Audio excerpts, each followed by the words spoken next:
আপনারা কি জানেন, হাওড়া জেলাতেই প্রসিদ্ধ রামচন্দ্র পুজোর মতো শতাব্দী প্রাচীন লক্ষ্মীনারায়ণ দেবের পুজো হয়ে আসছে মাঝেরহাট অঞ্চলে, যার বর্তমান নাম লক্ষ্মীনারায়ণতলা।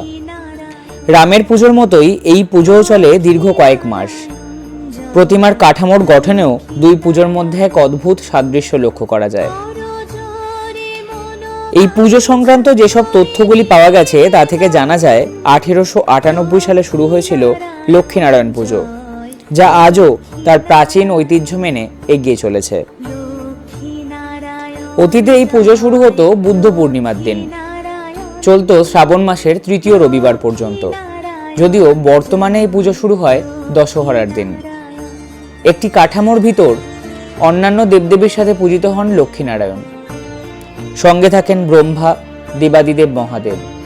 কাঠামোর একেবারে উপরে পূজিত হন বিদ্যার দেবী সরস্বতী। এছাড়াও থাকে জয়া, বিজয়া, গণেশ, দেবরাজ ইন্দ্র, মহর্ষি ভৃগু এবং বৃহস্পতি। রীতি মেনে কুমোরটুলি শিল্পীরাই বংশ পরম্পরায় তৈরি করে এই প্রতিমা।